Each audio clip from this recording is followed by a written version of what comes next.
नमस्कार मित्रांनो पाहिलेलं स्वप्न फक्त स्वप्नच राहून जातं। जोपर्यंत व्यक्ती घाम गाळत नाही, मेहनत करत नाही, तोपर्यंत ते स्वप्न फक्त स्वप्नच राहून जाते। मित्रांनो, खूप लोकांच्या कमेंट्स होत्या की एस नाव आणि एन नावाची जोडी शेवटी कशी असते, याबद्दल सविस्तर सांगा, सगळं काही सांगा। एस आणि एन नावाच्या लोकांची जोडी खरंच यशस्वी होते का, की प्रेमात येतात गैरसमज, भांडणं आणि तणाव? शेवटपर्यंत नातं टिकतं की मध्येच तुटतं? आजच्या व्हिडिओमध्ये आपण जाणून घेणार आहोत एस आणि एन नावाच्या लोकांची मैत्री, प्रेमसंबंध आणि वैवाहिक जीवनाचं संपूर्ण सत्य। त्यामुळे हा व्हिडिओ शेवटपर्यंत नक्की बघा।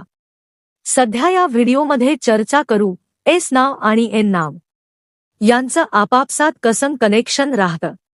जर हे मैत्री करतात तर ती कशी असते, किती दूरपर्यंत त्यांची मैत्री जाऊ शकते, कसं राहतं यांचं कनेक्शन। आणि जर ती मैत्री महिला आणि पुरुषामध्ये असेल आणि ती प्रेमसंबंधामध्ये बदलली तर मग प्रेमसंबंध कसे राहतात, त्यांचं वैवाहिक जीवन कसं असतं। जिथे एस नावावरून कुंभ राशी निघते तिथेच एन नावावरून वृश्चिक राशी निघते। चला मग जाणून घेऊया। सर्वात आधी मी तुम्हाला यांच्याबद्दल सांगणार आहे की एस नावाचे व्यक्ती म्हणजे कुंभ राशीचे व्यक्ती थोडेफार कसे असतात। त्यानंतर एन नावाचे व्यक्ती म्हणजे वृश्चिक राशीचे लोक कसे असतात, मग त्यांचं आपापसातील कनेक्शन। ठीक आहे, चला मग सुरुवात करूया। सर्वप्रथम आपण एस नावाच्या लोकांबद्दल बोलूया। हे कसे असतात थोडंसं जाणून घेऊया। एस नावावरून कुंभ राशी येते। कुंभ राशी ही वायू तत्वाची राशी आहे, एअर साइन आहे। 4 एलिमेंट्स असतात मित्रांनो, अग्नी, पृथ्वी, वायू आणि जल। ठीक आहे, तर इथे जी कुंभ राशी येते ती वायू तत्वाची आहे आणि ज्योतिषशास्त्रात कालपुरुषाच्या कुंडलीमध्ये ही 11व्या क्रमांकाची राशी मानली जाते। कुंडलीतील 11वं घर हे इच्छा, नफा, उत्पन्न, स्वप्न आणि कर्मभावाचं असते। सर्वात आधी तर हे एस नावाचे लोक खूप मल्टीटॅलेंटेड असतात। जर यांना एखाद्या गोष्टीबद्दल शिकवलं गेलं, सांगितलं गेलं तर हे त्यात खूप रस घेतात आणि ती गोष्ट खूप बारकाईने शिकणारे असतात। पण थोडे मूडी असतात, हट्टी असतात, स्वतःच्या पद्धतीने चालणारे असतात। यांना डॉमिनेट करणं फारसं आवडत नाही, पण हे थोडं ॲडजस्ट करतात। पण यांना स्वतःच्या पद्धतीने काम करणे जास्त आवडते। यांना फिरायला खूप आवडते, पण हे हट्टीही असतात। चला आता थोडंसं जाणून घेऊया वृश्चिक राशीबद्दल। एन नावाचे लोक वृश्चिक राशीचे असतात आणि या राशीचे स्वामी ग्रह मंगळ असतात। जसं कुंभ राशीचे स्वामी शनी आहे, इथे चंद्र नीच राशीत असतो। हे लोक खूप भावनिक असतात, पराक्रमी असतात, धाडसी असतात। कुणाचं ऐकणं यांनाही फारसं आवडत नाही, कारण हे स्वतः डॉमिनेट करू शकतात पण डॉमिनेट होणं सहन करू शकत नाहीत।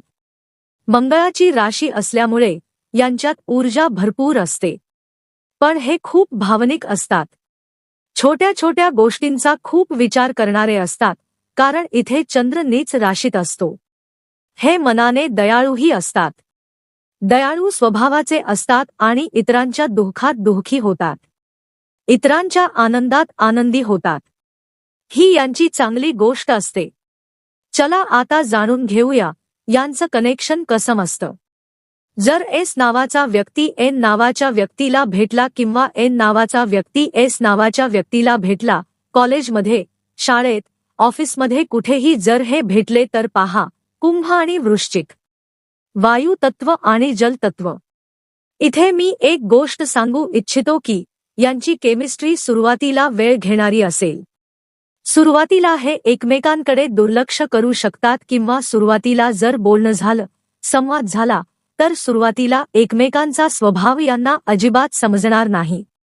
विशेषतः एन नावाच्या व्यक्तींना म्हणजे वृश्चिक राशीवाल्यांना कुंभ राशीच्या व्यक्तींचा स्वभाव समजणार नाही, कारण एस नावाचे लोक थोडे वेगळेच असतात। यांना स्वतःलाही कधी कधी आपला स्वभाव कसा आहे हे समजत नाही। क्षणात खुश होतील, क्षणात दुखावले जातील. थोडी चंचलताही दिसून येते. त्यामुळे सुरुवातीला अजिबात समज होणार नाही. त्यामुळे इथे सुरुवातीला चांगली अंडरस्टँडिंग तयार होणार नाही. पण हळूहळू जर तुम्ही अशा ठिकाणी काम करत असाल जिथे रोज भेटणं होतं, वेळ द्यावा लागतो, तर मी म्हणू शकतो की मग यांची मैत्री होऊ शकते. पण मध्ये मध्ये समस्या देखील दिसू शकतात. सामान्य मैत्रीतही थोड्या तक्रारी असू शकतात की समोरचा असा आहे. एस नावाच्या लोकांना एन नावाच्या लोकांबद्दल जास्त तक्रारी असतील की समोरचा थोडा डॉमिनेटिंग आहे, स्वतःच चालवायचा प्रयत्न करतो, ऐकत नाही. आणि तसंही एस नावाच्या लोकांना काही ना काही गोष्टींबद्दल तक्रार असतेच. हे काहीही वस्तू खरेदी केली, ती कितीही महाग किंवा स्वस्त असो, त्यात काही ना काही कमतरता काढतात. थोडी असो वा जास्त, पण कमतरता काढल्याशिवाय राहत नाहीत. त्यामुळे एन नावामध्येही कमतरता काढता येईल. अगदी इथे कमतरता दिसतील. जर प्रेमसंबंधात जात असाल तर कधी कधी गैरसमज होण्याची शक्यता जास्त असेल. पहिली गोष्ट म्हणजे जर ही ऑनलाईन मैत्री झाली. ऑनलाईन जर तुम्ही प्रेमसंबंधात गेलात तर होऊ शकतं की समोरची व्यक्ती तुम्हाला वेळ देणार नाही, किंवा वेळ दिला तरी समजून घेण्यात थोडा उशीर करेल. पण एकंदरीत प्रेमसंबंधातही एकमेकांचा स्वभाव समजून घ्यायला वेळ लागेल. कारण जे सत्य आहे ते आहे. खूप लोकांच्या कमेंट्स होत्या की यावर व्हिडिओ घेऊन या, म्हणून मी तुम्हाला सांगत आहे. प्रेमसंबंधात जर तुम्ही गेलात तर एखाद्या ना एखाद्या वेळेस तुम्हाला समस्यांचा सामना करावा लागू शकतो. मग ते आक्रमकपणा सहन करावा लागेल. एस नावाच्या व्यक्तीला एन नावाच्या व्यक्तीचा आक्रमक स्वभाव सहन करावा लागू शकतो. डॉमिनेट होणं लागू शकतं. ॲडजस्ट करावं लागू शकतं. जर एस नावाचे लोक ॲडजस्ट करून घेतात, थोडे शांत राहतात, कंट्रोल करतात समोरच्या व्यक्तीला, त्यांच्या रागाला, आक्रमकपणाला, त्यांच्या भावनिक स्वभावाला, त्यांच्या भावना समजून घेतात, तर मी म्हणेन की इथे प्रेमसंबंध चांगले होतील. आणि एन नावाचे लोकही जर कंट्रोल करून घेतात की समोरचा व्यक्ती खूप मूडी आहे, हट्टी आहे, छोट्या छोट्या गोष्टींमध्ये हट्ट करतो, थोडासा अडेलतट्टू स्वभाव आहे, प्रत्येक गोष्टीत थोडीफार तक्रार करणारा आहे, स्वतःच्या चुका लवकर मान्य करणारा नाही.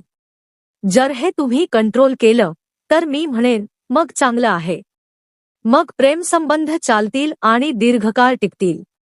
पण जरी दीर्घकाळ टिकले तरीही समस्या आणि अडचणी येतीलच असं मी म्हणेन. हे प्रॅक्टिकल आहे. ठीक आहे. आता बोलूया लग्नाबद्दल.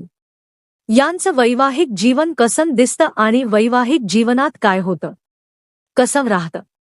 मित्रांनो, सर्वात पहिली गोष्ट म्हणजे जर कुंभ राशी आणि वृश्चिक राशीचे लोक विवाह करत असतील तर सर्वात आधी दोघांची जन्मकुंडली पूर्णपणे पाहावी लागेल की दोघांची जन्मकुंडली कशी आहे, वैवाहिक जीवन कसं आहे, वैवाहिक जीवनाचं घर कसं आहे. कारण या दोन्ही वेगळ्या राशी आहेत आणि यांचे स्वामी ग्रह एकमेकांचे मित्र नाहीत. शनी आणि मंगळ यांची इथे मैत्री नाही.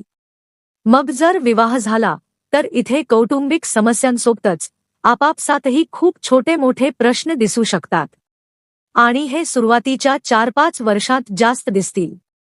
जर 4-5 वर्षांत तुम्ही एकमेकांचा स्वभाव व्यवस्थित समजून घेतला, सगळं व्यवस्थित झालं, तर मी म्हणू शकतो की हे नातं दीर्घकाळ टिकेल. कारण इथे जे वृश्चिक राशीचे एन नावाचे लोक आहेत, मी आधी तुम्हाला सांगितलं की नातेसंबंधात आणि वैवाहिक जीवनात त्यांना डॉमिनेशन आवडत नाही. त्यांना स्वतःच्या पद्धतीने प्रत्येक गोष्ट करणे आवडते. त्यांना डिपेंडन्सी आवडत नाही, मग ती स्त्री असो किंवा पुरुष. त्यामुळे या राशीचा प्रभाव त्यांच्या आयुष्यात आतून दिसून येईल. आणि एस नावाच्या व्यक्तींबद्दल मी तुम्हाला सांगितलं की ते मूडी असतात, तेही हट्टी आणि स्टबर्न असतात. त्यामुळे इथे मी म्हणेन की वैवाहिक जीवन 60 ते 70% ठीक दिसेल, पण 30 ते 40% गैरसमज राहतील.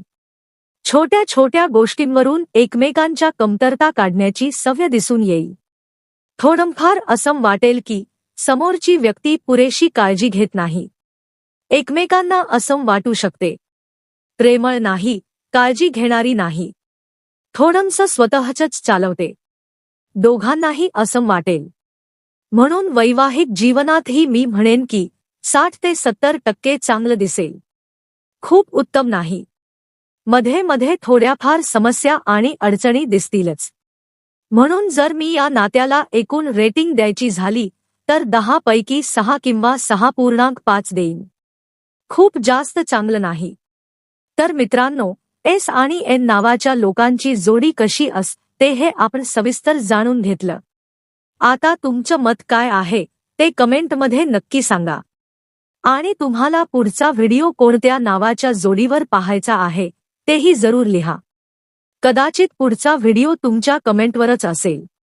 व्हिडिओ आवडला असेल तर लाईक, शेअर आणि चॅनलला सबस्क्राईब करायला विसरू नका. भेटूया पुढच्या एका नवीन आणि रंजक व्हिडिओमध्ये. धन्यवाद. ओम श्री स्वामी समर्थ.